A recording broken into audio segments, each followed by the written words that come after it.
여러분 반갑습니다. 정무성 목사입니다. 하나님의 은혜가 여러분과 또 가정 위에 충만하기를 주의 이름으로 간절히 기원합니다. 기도하겠습니다. 은혜로우신 아버지 하나님, 말씀을 또 같이 나누고자 하는데 말씀 속에서 하나님의 의도하심과 인도하심을 체험하도록 도와주시고 우리 마음 가운데 큰 평강으로 인도하여 주시옵소서. 예수님 이름으로 기도하옵나이다. 아멘. 오늘 여러분과 같이 나눌 하나님의 말씀은 창세기 46장 1절부터 7절까지 말씀입니다. 제가 봉독하겠습니다. 이스라엘이 모든 소유를 이끌고 떠나 브엘사바에 이르러 그의 아버지 이삭의 하나님께 희생제사를 드리니 그 밤에 하나님이 이상 중에 이스라엘에게 나타나 이르시되 야곱아 야곱아 하시는지라. 야곱이 이르되 내가 여기 있나이다 하매 하나님이 이르시되 나는 하나님이라. 네 아버지의 하나님이니 애굽으로 내려가기를 두려워하지 말라. 내가 거기서 너로 큰 민족을 이루게 하리라. 내가 너와 함께 애굽으로 내려가겠고 반드시 너를 인도하여 다시 올라올 것이며 요셉이 그의 손으로 내 눈을 감기리라 하셨더라.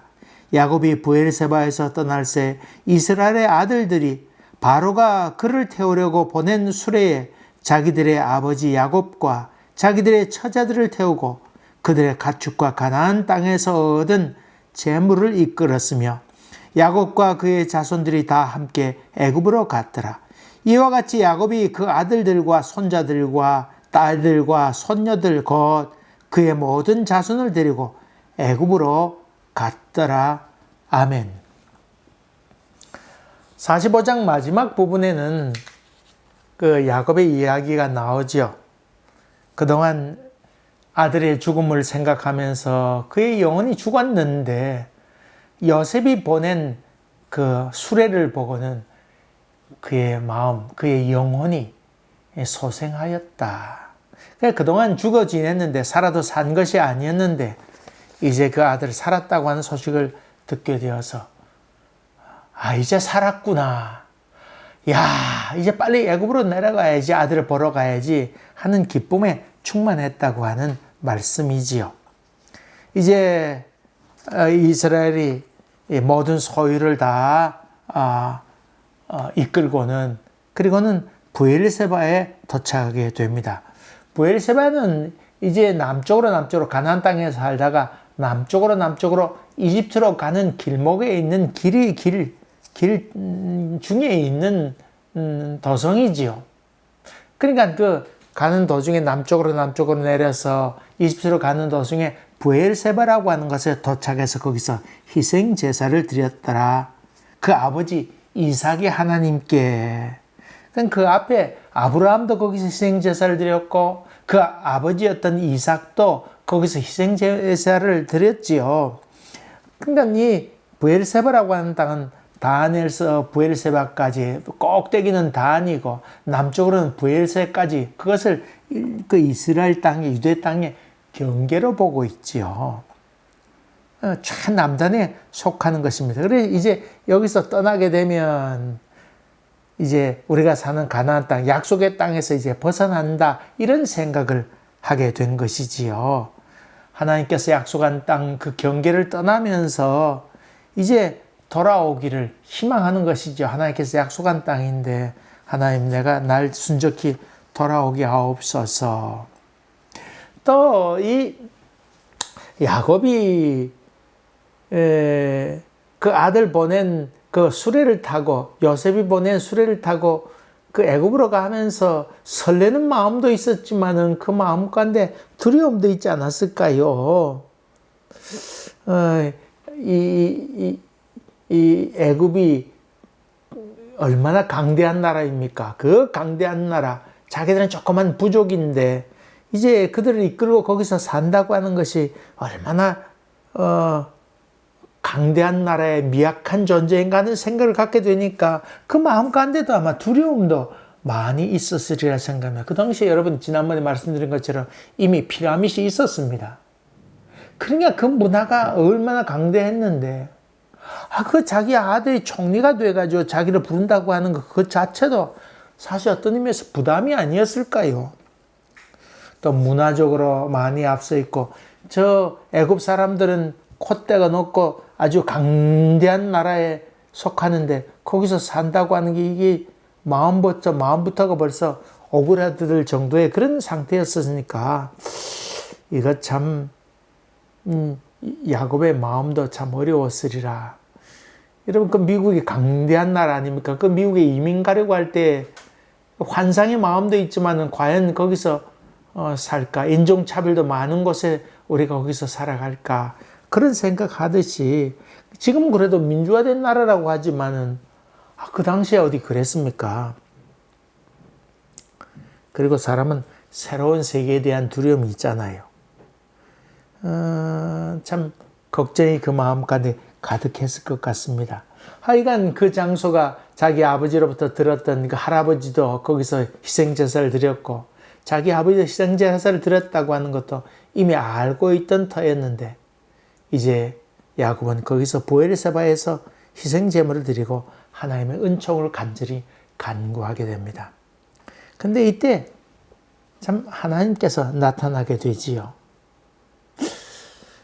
지난번에 말씀드린 것처럼 요셉이 꿈꾸는 자가 오는도다. 그 형제들로 말미암아 꿈꾸는 자로 별명이 붙을 정도로 아주 꿈을 꾸었던 사람이지만은 그러나 그 하나님께 기도할 때마다 영적 계시로 여러 가지 어려울 때마다 영적 계시로 꿈을 통해서 계시를 받았던 사람 야곱이지요. 그래서 꿈의 사람은 사실 야곱이란 말씀을 드렸는데 정말 하나님께서 꿈에 나타나시게 됩니다. 이상 중에 나타났다. 그러니까 뭐 꿈인지 생시인지 모르지만은 어쨌든 간에 하나님이 나타나셔서 하나님께서 그 아브라함에게 그리고 이삭에게 주었던 그 자기 부족에 대한 앞으로 어떻게 될 것이다. 큰 민족을 이루겠다고 하는 약속의 말씀을 주님께서 주시게 되시요. 야곱아 야곱아. 이 야곱아 야곱아 이 두 번 불렀다고 하는 것은 급작스러움 그거죠. 하나님께서 다급해서 하나님께서 야곱아 야곱아. 그러니까 이 희생제물을 드릴 때 야곱의 마음이 많이 불안하고 걱정으로 가득 차 있었던 것 같습니다. 그럴 때 하나님께서 야곱아 야곱아 야곱아 야곱아 이렇게 부르시는 것이죠. 야, 너 왜 이렇게 걱정하냐? 너 두려워하지 말아야지. 그렇게 지금 얘기하고 있는 것이지요. 수레를 타고 그 아들이 준 보내온 수레를 타고는 떠나가게 됩니다만은 앉은 좌석이 아주 불안했던 것 같습니다. 믿음이 있다고 하지만은 또 사실 우리 믿는 사람도 믿음이 있다고 하지만은 순간순간 걱정할 때도 있잖아요. 그게 인간 아닙니까? 완벽하게 내가 걱정 없다. 이런 삶을 사는 사람은 얼마나 될까요? 석가의 얘기를 이렇게 들어보니까 그 석가도 좀 뭐 해탈의 경지에 이르렀다고 하지만은 석가가 한 말 가운데 잠시 동안의 희열도 있고 또 세상 바라보면 절망도 하고 고통도 겪고 그러면서 또 조금 희열도 느끼고 뭐 그렇다고 하는 얘기를 그가 한 것을 내가 들은 적이 있습니다. 여러분 사람이라고 하는 건 늘 기쁘다. 물론 여러분 인간 밑바닥에 말할 수 없는 평강 이런 것이 있는 것은 분명하잖아요. 그러나 또 들려오는 이런저런 소식 듣게 될 때 아이고 참 걱정이 많아지게 되는 것이 인간이기도 하죠. 요즘 보니까 뭐 기후변화로 인해서 유럽도 그렇고 온 세계가 홍수 뭐 이런 거로 또 비 이런 거로 난리도 많죠. 중국도 그렇고 스촨성 뭐 그런 스촨댐 또 유럽에 홍수가 터지고 무더위 뭐 폭동이 일어나게 되고 이런저런 그 코비드 이런 거로 해서 그런 걸 보게 될 때 마음이 너무 아프잖아요. 마음이 아프잖아요. 그래서 그것으로 나오는 걱정도 우리 마음 가운데 있는 것이지요. 이 요셉이 보내온 바로가 보낸 것이죠. 요셉이 자기 아들이 보내온 수레를 타고 가지만은 불안하지 않았을까요? 그런데 하나님께서 나타나서 두려워하지 말아라. 그렇게 지금 말씀하는 겁니다. 너 큰 민족을 이루게 하겠다. 우리가 거기서 솔박 다 잘못해서 죽는 것 아닐까? 우리 아들 요셉이 임기가 끝나면 우리가 다 죽는 것 아닐까? 거기서 밑에서 끌려 내려와서 어떻게 되는 것 아닐까? 그런 생각도 하지 않았을까요? 그러면서 너와 함께 하겠다. 이런 약속을 하시죠. 그러면서 두 가지 구체적으로 또 말씀하시는데 반드시 너를 인도하여 다시 돌아오게 하겠다 약속합니다. 너가 지금 떠나고 있지만은 너 틀림없이 살아 돌아올 거야. 그런 의미로 했던 것 같습니다. 두 번째로는 요셉이 내 눈을 감기리라. 이 참 상반된 얘기입니다만 어쨌든 간에 내 눈을 요셉이 감길 것이다. 이런 얘기입니다. 아까 넌 반드시 인도하여 다시 돌아오게 하겠다. 이 말은 살아 돌아오겠다. 그런 말은 없습니다. 한번 생각해 봅시다. 반드시 너를 인도하여 다시 돌아오게 하겠다. 이 말씀을 야곱이 들었을 때에 어떤 생각을 가졌을까요? 예컨대 봅시다. 6.25 전쟁, 한국 전쟁이나 아니면 2차 세계대전 때에 유럽으로 아니면 태평양으로 전쟁을 떠나는 군인이 있는데 사랑하는 애인이 있습니다. 헤어집니다. 자기 부모님도 있습니다. 헤어집니다. 헤어질 때 내가 반드시 돌아오리라 이렇게 얘기하면 죽어 돌아온다 생각할 거예요? 살아 돌아온다 생각할 거예요? 당연히 살아 돌아온다 생각할 것 아닙니까? 전쟁터에 가서 돌아온다 그러면 살아 돌아온다 생각할 거 아니에요. 여러분, 이 계시, 내가 반드시 너를 인도하여 다시 돌아오게 하겠다. 만약 이런 계시나 약속을 받았다면 여러분 어떤 생각을 가질까요? 내가 살아 돌아오겠구나. 당연히 살아 돌아오겠구나. 그런 생각을 할 거 아니에요. 그 다음에 요셉이 내 눈을 감기리라 그러면 반드시 돌아와 있다가 내가 죽게 되면 죽을 때쯤 되면 아들이 애굽에서 거기까지 와서 내 눈을 감기겠다. 그렇게 이해할 거 아니에요. 여러분, 여기 큰 민족을 이루고 요셉이 내 눈을 감기겠다. 이 말은 사실 살아 돌아오겠다고 하는 말과는 이해가 상충되는 말 아니겠어요? 거기서 큰 민족을 이루겠다고 그걸 자손이 거기서 번창하겠다고 하는 말이니까 여기 돌아오지 않겠다는 얘기가 되겠고, 또 요셉이 눈을 감긴다고 하는 것도 거기까지 와가지고 가나안 땅까지 와서 눈을 감길까 그런 생각하지 못할 거 아니에요. 근데 거기에서 죽을 거라고 하는 말씀이기도 한데 반드시 돌아오겠다고 하는 말씀과는 이게 무슨 말인가 참 이해하기 어렵지요. 여러분, 야곱은 가나안 땅에 돌아옵니까? 못 돌아옵니까? 돌아와요? 못 돌아와요? 살아서 돌아오지 못하지요. 사실은 죽어서 돌아오게 됩니다. 그 아들들을 축복하잖아요. 아들들을 축복하고는 유언을 남깁니다. 자기가 돌아갈 수 없다고 하는 것을 알게 되었을 때 유언을 남깁니다. 나를 막벨라 굴에 묻어달라. 할아버지와 할머니가 묻혀있고 자기 어머니 아버지가 묻혀있고 거기 또 묻혀있는 사람이 한 사람 있지요. 레아였습니다. 거기에 매장지가 있는데 내가 거기 묻히게 해달라. 그래서 결국은 죽은 후에야 그가 돌아오게 되지요. 이 반드시 다시 돌아오게 하겠다는 말을 잘 해석해야 되지요. 하나님은 그가 시신이 되어 돌아오겠다고 하는 뜻으로 말했는데 야곱은 살아 돌아오겠다고 생각했는데 우리 생각에는 살아 돌아오겠다고 한 것 아닌가 그렇게 해석할 때가 있습니다. 하나님의 예언의 말씀, 계시의 말씀을 잘 해석하는 게 중요하죠. 그래서 요셉이 한 말 가운데 해석은 누구에게 있다? 하나님께서 있지 아니하나이까. 해석은 하나님께 있는 것입니다. 왜냐면 계시해 준 사람이 있으니까, 계시해 주신 분이 있으니까 계시해 준 분이 그것을 풀 것입니다. 그런 의미로 쓰이게 되지요. 그런 의미라 그러면 이 살아 돌아오게 널 인도에 다시 돌아오게 하겠다고 하는 약속의 말씀은 반만 성취된 약속의 말씀 아닐까요? 요셉이 내 눈을 감기리라는 말은 맞는 말이 되겠고, 또 민족을 거기서 번창하겠다고 하는 말도 맞는 말이지만은 다시 돌아오겠다는 말은 맞는 얘기 아니었잖아요.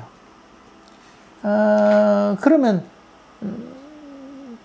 2분의 1의 응답이고 2분의 1의 성취일까요? 반만의 성취일까요? 하나님의 섭리라고 하는 것, 하나님 인도하시라고 하는 것은 사나 죽으나, 우리는 사느냐 죽느냐가 그렇게 중요한 문제이고, 죽으면 어떡하나 그런 생각을 많이 갖고 있지만, 하나님 보시기에 사나 죽으나 그렇게 의미가 없다고 하는 것입니다. 이해가 되시죠? 하나님은 이 땅에서 우리 일하다가 야, 저 천국에서 와서 일 좀 해라, 그럼 또 뭐 옮겨가게 하는 것, 하나님의 섭리지요. 하나님은 우리 인간의 죽고 사는, 그래서 성경은 잔다 그러잖아요. 죽는 것을 잔다. 그 자는 것을 데려다가 이쪽에서 일시키고, 뭐 그렇게 하는 것이 하나님의 섭리지요. 그런 점에 본다 그러면 반만의 응답이라고 보기는 어렵고, 우리가 반만의 해석이다, 또 반만의 이해다, 그렇게 보는 것이 옳겠지요. 여러분, 그래서 우리가 이 죽고 사는 문제에 대해서 하나님께 모든 걸 의탁하며 걸어가는 게 참 중요한 일입니다. 근데 야곱이 애굽으로 내려갈 때 레아는 같이 갔어요? 못 갔어요? 같이 못 갔습니다. 사실은 레아는 가나안 땅에 있을 때 요셉이 마차를 보낼 때 이미 그는 죽어서 막벨라 굴에 묻혀 있었습니다. 막벨라 굴에 묻혀 있었습니다. 라헬은 오는 도중에 베냐민을 낳다가 죽었지요. 그래서 죽어서 장사한 것이 베들레헴입니다. 베들레헴. 지난번에 말씀드린 것처럼 이스라엘 사람들, 유대인들이 결혼하게 되면 신랑 신부가 찾아가는 곳이 있다고 그랬죠. 라헬의 묘소에 가서 나의 누이여, 나의 사랑, 나의 누이여 하면서 거기서 그 깊은 사랑을 약속하게 된 장소가 그 라헬의 무덤이라, 그 묘비를 만들었다고 성경 기록되어 있죠. 거기서 이제 베들레헴에서 죽었는데 거기 가서 이제 서로 사랑을 확인하고 약속하게 됐죠. 근데 레아는 거기서 막벨라 굴에 묻혔습니다. 여러분, 참 재밌는 것 가운데 하나는요, 야곱이 사랑했던 라헬의 묘소에 그가 묻히지 아니하고 막벨라 굴, 레아가 묻혀 있는 곳에 그가 묻히게 됩니다. 그러니까 거기 묻어달라고 얘기하죠. 참 조상의 묘에는 아브라함과 이삭과 그 조상, 그리고 야곱이 묻혀 있는 그곳에 레아가 묻혀 있다고 하는 거 참 재미있죠. 죽은 사람 갖고는 뭐 재밌다 어떻다 얘기하기 뭐 하지만은, 그러나 지금 그 상황을 보게 되면 참 재미있습니다. 그 야곱의 그 자식들 가운데 큰 두 축을 이루는 지파가 나오죠. 하나는 왕이 나오는 유다 지파와 또 제사장이 나오는 레위 지파가 나오는데, 이 둘 다 레아의 몸을 통해서 나오게 되지요. 모두 레아의 자식이었습니다. 그런 점에 본다고 하면 우리 너무 인간적으로 뭐 그렇게 사랑해 죽고 못 살 정도로 그렇게 난리 피지만은, 하나님의 섭리하심과 인도하심은 또 다른 데 있다고 하는 것도 여러분이 좀 염두에 두는 것도 좋습니다. 라헬의 후손이었던 요셉은 민족을 더 확장시키는 결정적인 역할만 했지 그 이상은 또 아니었던 것을 보게 되지요. 결국은 결정적인 역할을 했던 것은 레아의 자손을 통해서 나오게 됩니다. 어쨌든 하나님의 계시의 말씀을 듣고 이 야곱은 가족들 70명을 이끌고 수레를 태우고는 애굽으로 향하게 됩니다. 아마도 그 전까지는 뭐 수레를 그까이 다 막 싣고는 오지 않았는데, 구렁이 많이 있었으니까, 구렁이 있어서 그 마타타기 힘든 곳이었거든요. 물론 뭐 며칠 년 전에 그러했나 그건 정확하게 모르겠습니다만, 그 유다 땅 남쪽 땅은 구렁이 많이 있어서 마차가 드나들기 어려운 곳이었습니다. 바퀴 하나 툴렁 빠져버리면 그거 빼느라고 얼마나 고통스러워요. 그냥 차라리 걸어가는 게 낫고, 아니면 노새나 나귀를 타고 가는 것이 더 옳았겠지요. 아마 그렇게 갔다가 이 브엘세바에서부터 시작해서 마차를 타고는 좀 평지가 전개되니까 그때부터 마차를 타고 가지 않았을까. 어쨌든 하나님이 계시를 받았던 야곱은 확신에 차서 애굽으로 향하게 됩니다. 여러분 어디 있으면 어떻습니까?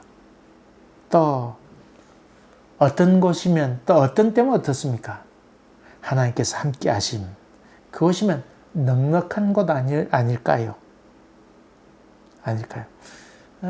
사실 뭐 야곱에 대해서 어디 묻히면 어떨까 그런 생각하는데 야곱이 왜 굳이 거기에 묻히려고 했을까? 그것은 하나님이 약속을 마음 가운데 심기 위한 하나님이 약속의 땅이라고 하는 것을 후손들에게 보이기 위해서 그렇게 하지 않았을까?